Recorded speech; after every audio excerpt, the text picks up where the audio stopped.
Salama daholo tompoko. Ny 7 aprily isan-taona dia fikambanana Amanjatony ny miara-mankalaza ny andro maneran-tany ho an'ny fahasalamana izay eo ambany fiahin'ny fikambanana iraisam-pirenena misahana ny fahasalamana na ny OMS.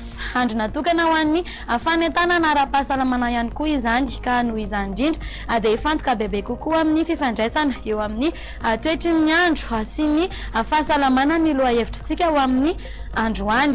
Ny hafanana dia mety ahazahoana tombotsoa afa-tsy amin'ny trangany hafanana miompampana na ny canicule mifandraika amin'ny faritra honenana sy ny faharetan'ny tranga ny hafanana miompampana na ny canicule manampy amin'ny fahasalamana nefa izany raha toka mbola amin'ny atonony. Ny tombotsoa dia anisan'ny mamokatra sela mahamelombelona ny masoandro izay miasa ho an'ny atosy mandama ny fihetsem-po manangona ny vitamine D ho an'ny hoditra ary mampiroborobo ny fanasitranana ho an'ny taolana ihany koa izy. Fantatra ihany koa fa ny hafanana malefaka dia azahoana hafanana. Ny loza mety aterany dia mitera-doza ny hafananana mihoatra ny tokony ho izy ary mitarika faharerana izay tsapa toy ireny avy manao fanatanjahantena ireny araka ny fahazavan'ny manam-pahaizana iray izay antsoina hoe professeur Jean-Louis San-Marco.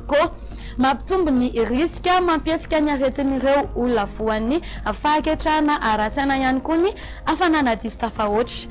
Manampitrotraka izany ny hafanana teraky ny fanafody izay ho an'izy ireo. Manandanja tokoa araka izany raha amin'ny sehatry ny fahasalamana ny hafanana. Tsapa manaraka izany ny arerahana tsy aizavaina mandritry ny vanim-potoana ny manasara taona fararano.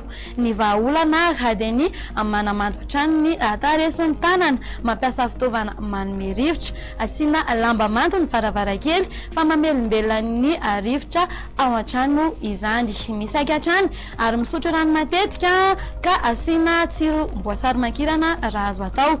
Ilaina ihany koa ny fakana aina nefa tsy dia mandany andro eo am-pandriana mandritry ny tontolo andro akory. Ilaina ihany koa ny mitsidika toerana mamelombelona ny vatana tahaka ny tsena lehibe, ny toerana fijerevana horonan-tsary mihetsika, ny toeram-pivavahana fampitandremana kely mariky ny tsy fahampindrano ao anatin'ny vatan'ny zazakely ny fahamainan'ny-tatiny rehefa avy matory atoandro iny izy. Ka noho izany indrindra dia aleo misoroka toy izay hiara-ny loza.